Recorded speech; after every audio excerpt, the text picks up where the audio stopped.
What Comes Next and How to Like It by celebrated memoirist Abigail Thomas is a meditation on aging, friendships, parenting, and grandparenting. It's a book that, in my opinion, is not served well by its blurb, which tends to focus on one scandalous event in Thomas's life. But this book is so much more than the one scandalous story. Hello, and welcome to The Best Book Ever, the podcast where we get to know interesting people by asking them about their favorite book. I'm your host, Julie Strauss, and joining me today is Lizbeth Meredith, a memoirist with her own harrowing tale to tell. Lizbeth and I talk about the tricks of writing memoir, how to draw the line about what to tell and what to hold back, and why What Comes Next and How to Like It is the best book ever. Hi, Lizbeth. Welcome to the Best Book Ever podcast. Hi, Julie. I am so excited to be here. Thanks for this. We have so much to cover. Holy moly, this book gives us a lot to talk about. But you have written a memoir, and I am fascinated by memoirs, and I am specifically fascinated by people who write them. And I would like to ask you, as a writer, as a memoir writer, how do you know what to share and what to protect? What's the line? I think that is such a good question. And I think we have to get it wrong before we get it right. So I read this book, and you're right. There are moments in it where I inwardly cringed sometimes because I thought, I wonder what the aftermath was like. I wrote a memoir myself where I shared way too much of my own daughter's stories initially. And it wasn't until the final draft that I realized, oh, yes, this impacted my memoir. This impacted the arc of my story, but I'm oversharing here. They're grown people. They're humans. They have a right to tell their own story. So I needed to dial that back in the final draft. And I think I narrowly dodged that bullet. It's a very tricky thing when you're writing memoir. And some people believe, the old Anne Lamott phrase that, oh, hey, if you wanted people to write nice things about you, you should have treated them better. And I'm terribly botching her phrase, but I totally don't believe that myself.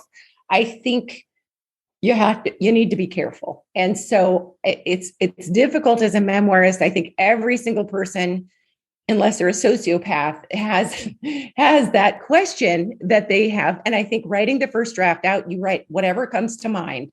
But at some point, you do need to figure out, if you want to have relationships in this world, does this injure people that you care about? Does it further your story? What's your motive for writing it? Are you getting back at someone? And if you're getting back at them, is that a motive that you can live with as you're writing your book?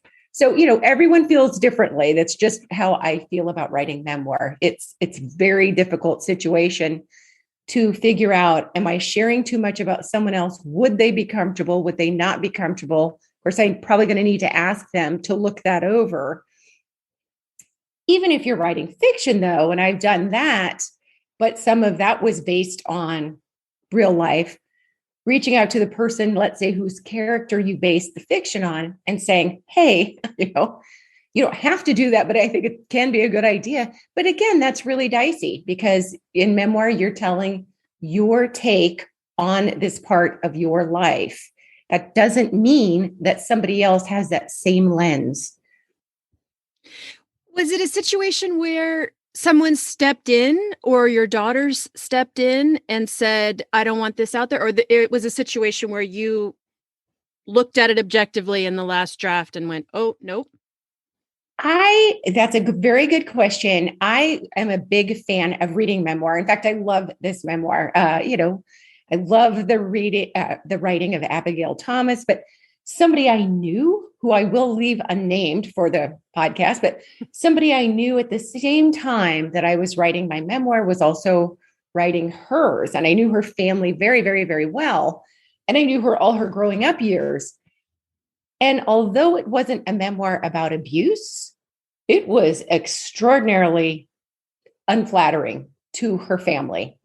And that helped me really it injured my soul a little bit on their behalf. And she absolutely has the right to tell her story and to be a fabulous writer that she is. But it really made me redouble and think, am I going overboard? Am I telling too much of someone else's story? And it was the final chapter where I was giving my readers an update on how my grown daughters are after experiencing trauma that was fairly significant. And I thought, well, this is just too much.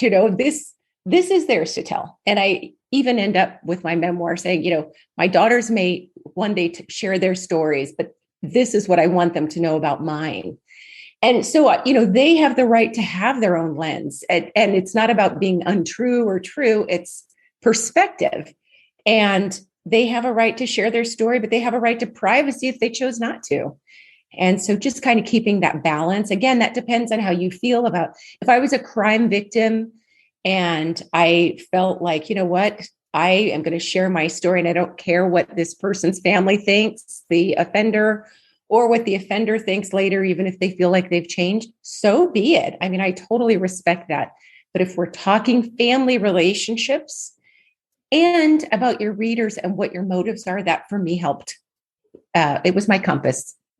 Will you tell my listeners about your book and about the writing that you do? Sure. So my memoir came out at the end of 2016.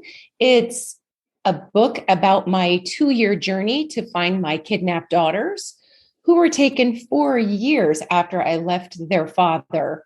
And so they were taken out of country against court order because I dared to leave.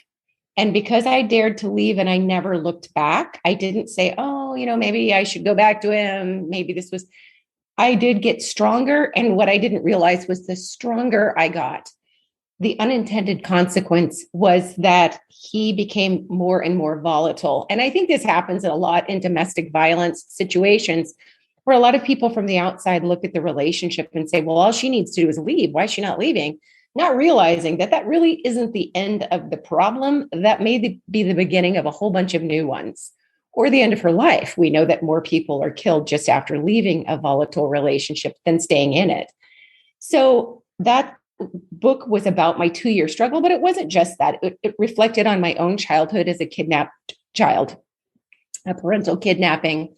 It reflected on so many amazing opportunities to get support that I hoped that I would never need again. But, that I reached out and there were hands that grabbed my hand when I was vulnerable and alone. And those hands extended from the state of Alaska, where I lived, all the way to Greece. And there were people across the globe that literally helped who had nothing to gain. And so it was pretty amazing. And it is largely a tribute to the human spirit. There were amazing people. And I wouldn't have wished that on anyone. And my kids certainly live to this day with some of the aftermath. However, there were some beautiful things that happened. And so that was what my memoir was: pieces of me rescuing my kidnapped daughters. And it's a movie now on Lifetime television called Stolen by Their Father. So it premiered last month. That would be March of 2022. So that's kind of exciting. What's that process like? Were you involved with the filmmaking? I was so fortunate because some of the most kind people ever are a part of the original production through Cineflix. And so I was able to, we had a pandemic in the middle of it. So Canadians, where some of it was filmed in Greece and it was filmed in Canada, but they handled COVID restrictions very seriously so that they could keep businesses open. And so because of that, I was not able to go and be on set. However, I did enjoy Zoom calls and I got to look over the script and make some suggestions a couple of times and just give, before they even began, they wanted to know what my fears were about having my book made into what would be the worst case scenario that we should avoid, all of that. So I was very, very, very fortunate in that way. I wish I could have met people in person, but I was so delighted. It felt respected and included. And you were happy with the outcome of the film? I am. And, I have some connections from it. Just like the writer's journey, it's about the people you meet along the way. It is certainly not the money. Right. There is no limo showing up anymore to get you to a book gig. But anyway, I really have people that I will keep a connection with for life through that process. And I'm just so grateful. And my kids got to be a part of a documentary that was filmed and shown right afterward. And I so love that they did it. They're women now in their 30s. And so for them to have a place to tell their story was amazing. When I talk to people who read memoirs, what the answer I get frequently is that they read memoir to feel connected. And you, because of the success of your book and because it was made into a film, you really have had an opportunity to connect with people, to feel that back at you, which is so interesting because writing is such a solitary experience. It truly is. Yours really became a conversation. It did. It literally did. It's funny because I applied for a writer's grant. It was very tiny. I got it though, a couple $1,000s when my book was coming out to help offset travel costs to keep a conversation going. So I literally stayed in hostels at the time. This was pre-pandemic, but I would stay in hostels and shared housing and go to different states and universities and have a conversation about this book. But had I not funded it through the grant and through my own resources, it wouldn't have happened. But it was so empowering. And I think that's the thing about writing. I think it's true about writing fiction, but I definitely think it's true about writing nonfiction. When you share your story, other people and it enables other people to share their own. And so you hear from, in fact, today I got through regular old-fashioned mail, a huge handwritten letter from someone in another state who'd watched the movie. You never know what this will break loose when you share your story with someone else, but it lets people give themselves permission to examine their own experiences. Were you always a memoir or biography reader? Or when did you start getting interested in that? I loved reading. And I have to say, I came from a really chaotic, if not completely volatile and abusive household. But one thing my mom totally had going for her that I appreciate in hindsight is she really respected books. And I remember her letting me buy things like, we had very, very little money, but Little House on the Prairie, that whole series, Charlotte's Web, anything by Roald Dahl, some of those early books that I just loved so much and would read over and over and over. And there's something about reading a story because I, as a little kid, started thinking of my life as a story, a beginning, a middle, and an end. And it helped me not personalize, helped me get some distance from emotionally some of the things that were going on. And for me, that was a real protective factor. Now it's super dysfunctional in my life today that is not filled with abuse and chaos. Now I still have that remote sort of distant feeling about my life.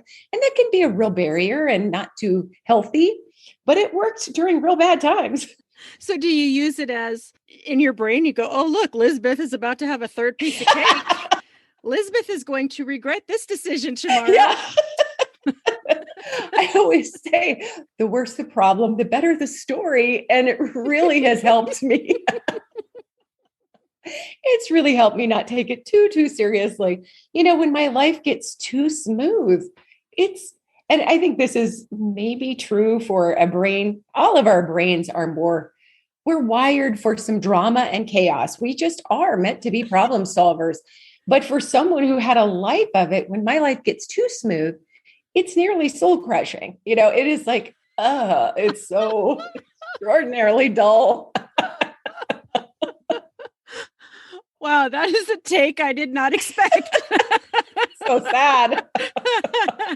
But you do it in a tiny way, like rearrange your dining room or something, right? What I do, it's funny because I did need to break out. I felt this low-grade depression hitting me in my early 40s when my kids were grown. But for me, going across the world on a solo budget travel trip, which of course is not possible now, but that really helped me a lot. That broke loose a lot of what I needed to feel like, oh my gosh, am I going to survive this experience? Am I, what's going to happen in the shared room? What's going to happen when I try to get cash? Am I going to get lost to where I'm irretrievably, gone? It's a challenge. I think we all need to challenge ourselves and keep moving forward. But if it takes you out of your comfort zone, all the better probably for personal growth. So tell me about your reading life these days. What are your preferred genres? Where do you hang out in the bookstore? Like right now, I'm reading a book and I'm going to get the author's name wrong. It starts with, it's Adam somebody, and it's TukTuk for two. And for somebody who likes traveling, but really hasn't done any super exciting alone scary trips in a long time, since 2018 or 19, it's so satisfying because this young man met a woman that he really fancied, and they agreed to go to India, and they hardly knew each other, and they didn't, have shared housing or anything like that right away, but they embarked on this trip to India, and we're going to race tuk-tuks, And it was terrifying because they were both really bad drivers of regular cars in their home countries. And here they were in a foreign country trying to master something and race, no less.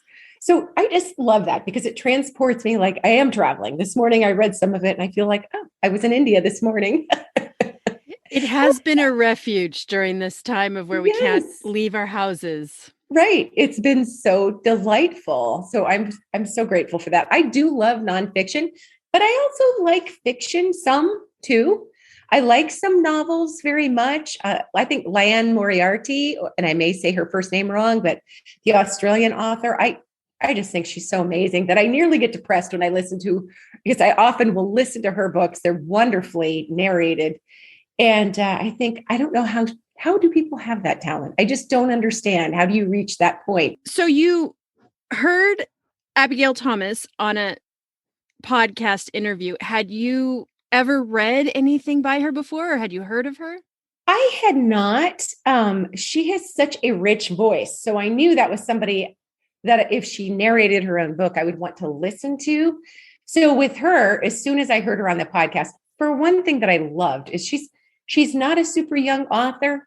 So I adored that her writing career was really just getting started after her, I think after her 50s, if I'm not mistaken, but closer to 70, she was really getting prolific. And so I loved the sound of her voice. The title, I knew that was something I would have to listen to. What Comes Next and How to Like It. That's the story of all of our lives, I think. Every morning when I get up and I think to myself, should I look at the horoscope just for giggles? And I think, nah, be surprised by how awful it can get. Or how great. But I love that title, and How to Like It. So important. Yeah. So when you're handing this book off to people, how do you describe it? Because I actually had a funny experience with my best friend with this book yesterday. So I'm curious, when you tell people to read it, what's your summary of this one? It's funny because I don't even think I summarize her. And this for me is a personality driven read. And I like that she has another book called 3-Dog Life. And there's another one I got in print called Safekeeping. And she has more stuff. But the bottom line is, I think this is a person who has the art of telling her story in a nonlinear fashion. Her chapter, she breaks all the rules. And for me, that's really lovely because there are so many things coming at us. I just had a manuscript returned to me last week by an editor who was very concerned that my chapters weren't the right length. They need to be more uniform and this and that. It's so heartbreaking, the art of writing. I mean, it's so like, I wish I didn't like it. But, that's okay. But Abigail Thomas, she could make one chapter like a paragraph. Mm-hmm. And the next chapter might have 20 pages. And it's not linear. Sometimes it's just a little glimmer of her life. But I taught a little workshop I taught a memoir workshop a couple of weeks ago at a spa close by to where I live. And I just used one of her chapters. It was just a tiny half paragraph. And the room just fell silent, and I was trying to encourage people to break the rules and to not feel daunted that each chapter has to be 20 pages and you have to worry about your family and friends that may never read this and that just get started. This was just a get started on your memoir workshop. But reading her work, it is so impactful, whether it's a 20-page chapter or 5 lines. And I just love it. Always a little sense of humor, not taking herself too seriously, it's not a life that she says, here, aspire to be me. It's just, hey guys, you're welcome into this life, and you're invited to be a part and join me, and I just love her descriptions. I was thinking as I was reading it that structure that you talk about, these super short, occasionally super short chapters, almost tricks you, doesn't it? Because you can glance at this book and think, I'm going to fly through that tonight in one night. And you're tempted to really race through this book. And yet every single page I stopped and went, oh my God, that was really good. Or that was really intense in just a couple of lines. She truly is masterful. And I think one of the other things I so adore, she gives you an inside look into, as we get older, how life does change. And the things that bring her joy can be so small, but they're very significant. And for instance, pets, as an example. I am a single woman. I have not ever remarried since my marriage folded in my mid-20s. So it's been more than 30 years, I think, of being a single person, never lived with someone or particularly wanted to. But the joy of having a pet jump up on your lap, or, the sadness when they pass, or how they comfort when we're going through something, is just fabulous. And so she includes a lot of that. And, of course, she has grandchildren and so many great things going for her. But I loved it. I just love that. And it's a great listen to again book. I think it's very, very comforting.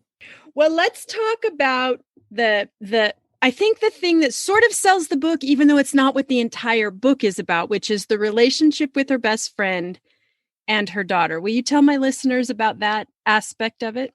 So she has a really, really close friendship with a man that lasted decade after decade after decade. So they both worked in the literary field, had such a camaraderie. I have a friendship like that of someone I've worked with for like almost 3 decades in human services before I retired in probation work. So just absolutely adore that friendship. But what was maybe the ultimate betrayal for her, and it could have ended very differently, is that as her daughter got older, and her daughter was fully grown when this happened, so there was nothing like that happened to an underage girl or something, but one of her daughters had an affair with this long-term friendship. And, it was messy. They had other entanglements, and it was a secret, and the author did not find out about this right away, but there had been a palpable shift in her relationship with her child that she didn't understand. Her child not being a child, her child being a young woman.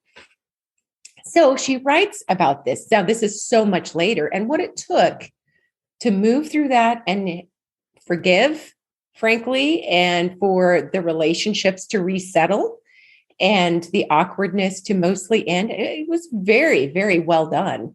And there's nothing graphic in detail about it whatsoever, but it was just that, like, wow, did not see that coming. This man was like family, or is like family, and this thing happened. And in many people's lives, that would have been the end of relationships. Friendships might not have mended, could have ended very differently. So it was a wonderful resolution, as it turned out. Did you stop and wonder, what would I do? Well, having that, I try not to, because I don't think I would have been that nice. I would have been very upset. That I just think it's fantastic that she had the objectivity and the removal of emotion. She was more distant. She didn't barrel in with a whole bunch of advice or heavy duty guilt to lay on either of them. It was also fortunate that at the time she had a husband who she could talk to, who helped probably absorb some of that shock a little bit. But, I was impressed, and I wouldn't like to think of what I would do, because I think that would be really hard. I think that was another neat trick of the book, actually, because that was what I expected this entire book to be about. It's much more a meditation on aging. Right. Was my feeling about it. And so beautifully done. But my reaction before I started reading was, oh God, if my best male friend slept with my adult daughter, Right. I would murder him. Right. And probably murder her, maybe. I don't know. Right. It wouldn't be pretty. No, but then I read this and it does make you stop and think, and I turned it over in my head and thought very deeply about what is friendship and what is motherhood, and when do I get an opinion and when do I not get an opinion, and when is it none of my business other than to just love the people in my life, which she does so incredibly. Yes.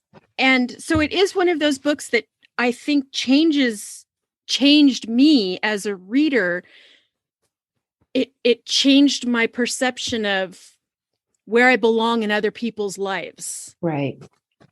I think that is such a good takeaway. And that's something that as a mom of adult children, and this may be a little worse because the kids and I had gone through so much together. Yes. And we had a lot of trauma and enmeshment, but I have really royally messed that up and allowed myself to be too involved in decisions that my adult kids made, to the point where, thankfully, I mean, they are strong and opinionated. And when they need to let me know that I have shifted into their lane, they've had to let me know. But, part of my moving, I mean, I've never told them this, but part of me moving across country was to have less opportunity to constantly step in it. I have a lot of guilt as to what happened in their early years because it was so bad. And it was so bad based on a choice that I had made of a parent for them, Mm-hmm. And so I've had this feeling of I kind of need to make it up to them. Well, you can't. And reading her book, it does help remind you, it's important to stay in your lane. People, when they become young adults, they're going to make their own mistakes, and let them come to you if they are asking for support, but constantly sharing emotion or opinion or disapproval, it's terrible. It's so detrimental. And, nobody teaches this. I once wrote a fun article. It's like one of my favorite little essays, and it was on empty nesting and my ability to insert myself into things that were just none of my business. And so I felt like I had so much unexpressed wisdom that nobody was benefiting from. And I noticed that I started offering it to people who really didn't ask. Like one time I told my mechanic, you need to get your hair cut. If you're going to be on a commercial, you need to get that haircut. And he was not happy. And I was like, I am so sorry. He's like, it's okay. But the irony is he filmed the commercial with the horrible hair, and then he got his haircut and refilmed it, and it was much better. So sometimes we're just right. But it's important to have a long-term view of, do we need to be right, or do we need to be loving and without judgment our family? And that's just an art that I feel like this author had mastered. And I wonder if she would have been able to tell the story at the time it was happening. She told it in retrospect. Correct. And I wonder what a different book it would have been. And maybe there are drafts of it that she wrote as it was happening, when the emotions would have been very intense, I would think. And she's able to tell it with perspective now. She tells it with a lot of perspective, without judgment. And if there's any judgment whatsoever, in fact, she even explores her feelings at the time, that she didn't, how she came away. She kind of breaks it down, her thought process, how she came away feeling like, I wasn't on the hook for this. It was, I did what I here's my best friend, here's my daughter, two people I love. They made decisions and then moved on. Yeah. And I don't know what you think about the way the book is sold, the way the blurb is, because I think that does the book a bit of a disservice. Now, you said this was your least favorite part of the book. Right. Is the story of this. I thought it was sort of the salacious detail of the book. Right. But it was so much more than that. It wasn't told in a salacious fashion, really, whatsoever. Right. And there we go, because I feel like book descriptions, just as a marketing thing, I didn't read this book description. I was not at a mortar and brick bookstore buying a book, or that would have just not been my thing. That I have adult daughters. It's just too much. It just would not have been something that I said to myself, oh, that sounds interesting. Not at all. That would keep me up at night. But to get to know an author, of course, to hear the title, to hear her voice, to hear her wisdom, I was all in. And again, that's one of the great things about being a reader as opposed to living it or being someone's mother is it's a lot easier to read without judgment when it's someone else's situation. But I'm full of plenty of judgment when it comes to my kids. Well, I thought it was marvelous. I'm going to pick up now. I'll tell you a book called 3 Dog Life. I would never have picked up in a million years, but it's already on reserve at the library because I love it. Her writing, I immediately know now. Right. I'm going to read everything she writes. I so enjoyed it. And again, a title, how could you not like that? And it just, I think there's a lot to celebrate for those of us who are not partnered. And there are many things to celebrate if you are.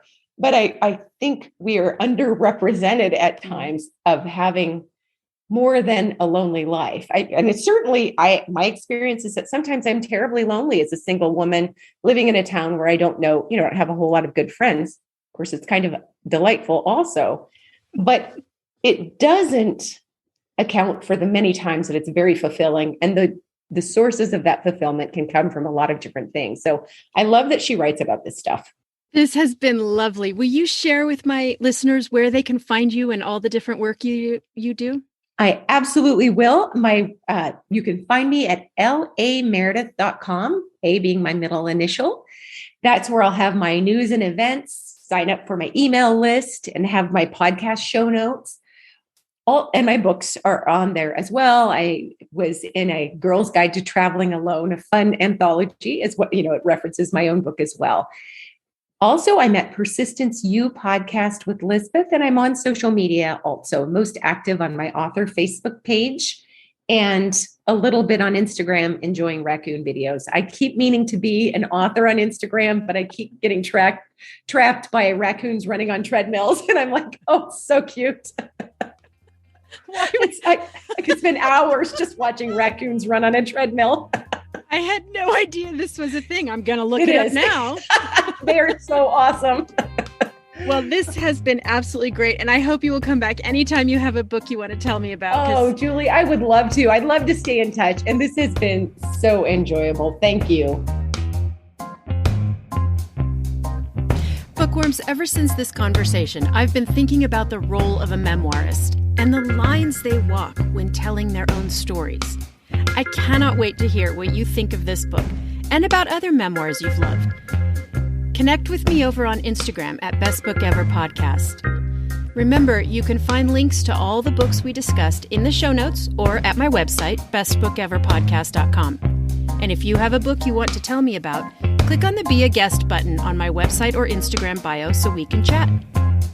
Thank you for joining me today, and I will see you at the library.